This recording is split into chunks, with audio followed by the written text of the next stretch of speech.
Oya bro ni aje? Fresh inakuaje man? Sasa blaza. Samani, nilikuwa na shida. Mke wangu anauma vibaya sana. Nilikuwa nahitaji mwanangu nisaidie walau 5,000 tu ndugu yangu au buku mbili tu nikanunue dawa. Naomba unisaidie sana.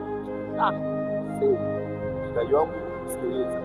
Wewe ni lakini kweli hapa mimi naomba unisaidie bana blaza. Nisaidie bana. Mke wangu anauma blaza. Naomba unisaidie bana.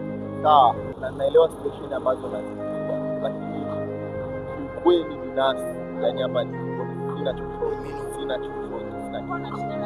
Mimi ni mwanaume wako. Dada, mimi nina shida na hata shilingi 2,000 au 5,000 tu itanitosha dada yangu. Hata 1,000 tu nikamnunulie mke wangu dawa. Maana anaumwa sana. Saidieni jamani. Shukrani sana dada. Shukrani sana. Kwa nini umempa hiyo? Brother, mbona unalombaya wewe? Mbona unalombaya wewe jamangu? Mimi dada ameamua kunipa hela lakini mbona unalombaya wewe jamaa?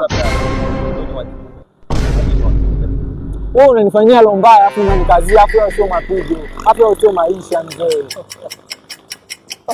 Mbona unanifanyia hivyo jamangu? Au kisa dada amenipa hela basi wewe unaona nina faidi sana. Sawa. Shukrani sana dada.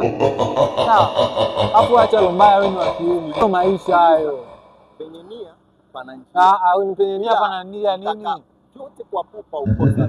Wewe kwenda wewe unafanyia lombaya. Dada, shukrani sana. Asante. A few moments later.